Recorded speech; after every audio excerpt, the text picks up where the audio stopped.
Welcome to Running the Table, the podcast where we run through everything on the table in the world of college basketball. The season opener, the home opener, and the first W all wrapped up in one. Purdue got off to a great start in their season with the University of Evansville as their first victim. But without further ado, let's run it. We are finally underway in this new regular season of college basketball, and boy, did the Boilers get us going, especially one Fletcher Loyer. With Evansville coming into town and Purdue's leading scorer from last year, Trey Kaufman, ran out, I didn't know exactly how it would go, and the boys did not let me down.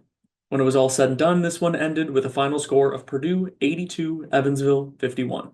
Let's jump right in.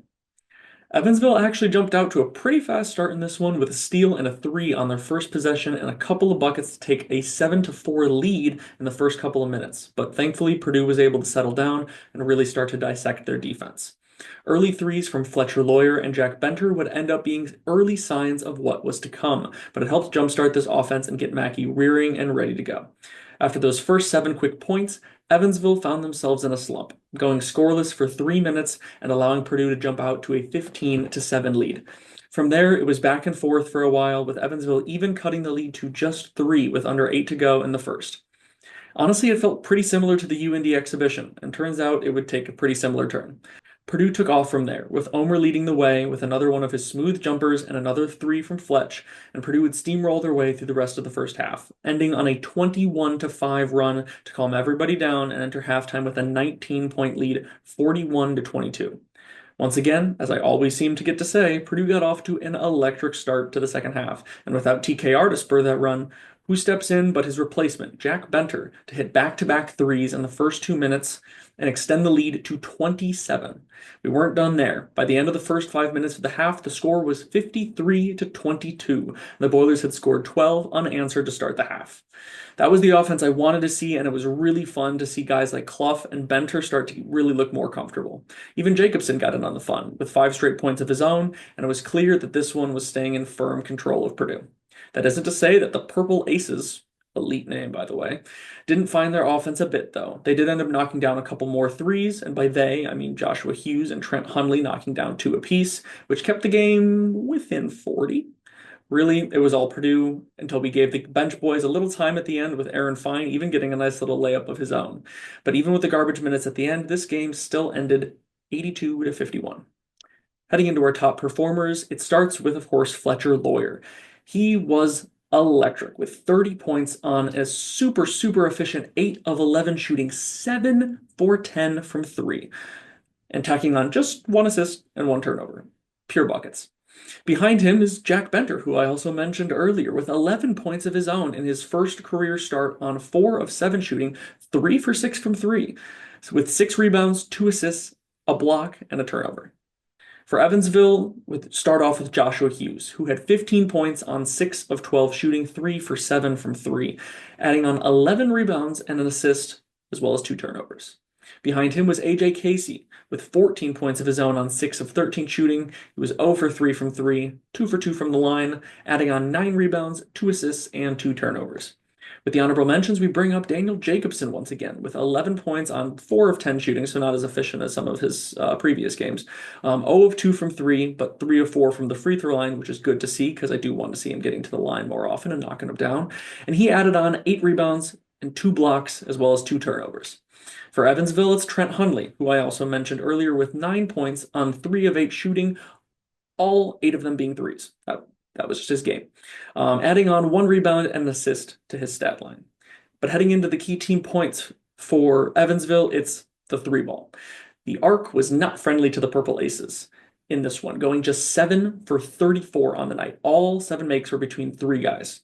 I think they knew they were going to be playing from behind for most of the game, as they were, and they thought their only way out was to keep launching and hope they could shoot their way into a competitive game. Unfortunately, that was not the case. Once Purdue's offense really woke up, they just couldn't keep up, even with a lot of second chance shots. And speaking of, secondly is the offensive glass. Dear Lord, did they rebound the ball, especially on the offensive end. It's one thing to rival Purdue on the defensive glass. I can't say we're a particularly aggressive offensive rebounding team, but even with Purdue realizing and talking about their rebounding issue, Evansville got 20 offensive rebounds. half of their total rebounds came on the offensive end, and that's just absolutely wild. The only reason the game stayed within 35 points like it did was because they were able to get off 70 shots in this basketball game. I'm honestly not sure if they're really good at crashing the glass or if Purdue really struggles that much. They do have a very tall starting lineup across the board, but it's still a wild statistic for them. And thirdly, it's where is their offense going to come from? Out of their 51 total points, 29 of them came from Hughes and Casey, who we mentioned earlier as their key team players, and that number bumps up to 38 of their 51 if you include Hundley, their honorable mention. That's just short of 75% of their total scoring in this game, just three guys. I know Purdue's been top heavy in the past, but I don't know if it's ever been that bad. If it was, let me know. But realistically, if Evansville wants to find some success this season, they have to find ways to get other guys going. Whether it be the deep ball with all other guys that went over in this game, there were four of them, or getting more easy looks at the basket, something needs to happen for them to find their offensive rhythm. Heading over to Purdue, start off with first game Fletch. It was talked about quite a bit on the broadcast, both during the game and afterwards, but Fletcher Loyer loves season openers.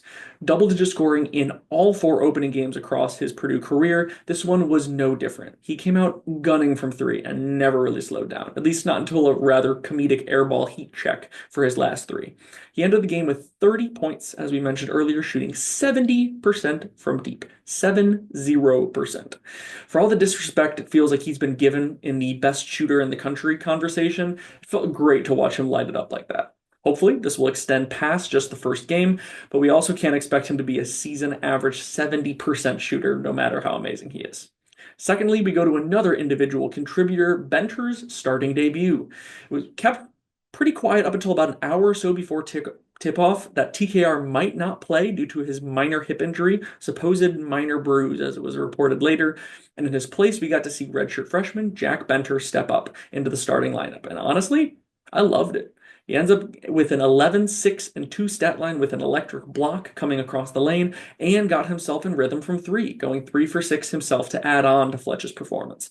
He honestly looked really comfortable, and the wildest part that I made distinct note of during the game, it actually feels like he rebounds better at that position than TKR does.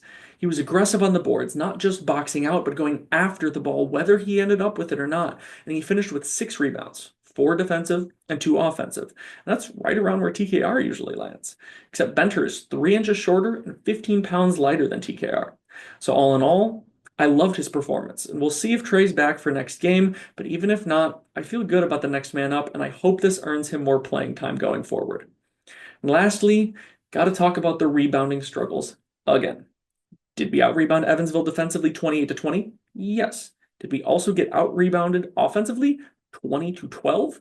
Also, yes, and that's the glaring issue to me. They got up tons of shots, so there are naturally going to be a lot of rebounds, but we cannot keep giving teams second chances like this. Yes, their starting lineup is tall, going 6'4", 6'5", 6'7", 6'9", and 6'10" across the board. See what I did there? But that's no excuse for the rather pitiful performance I saw on the boards.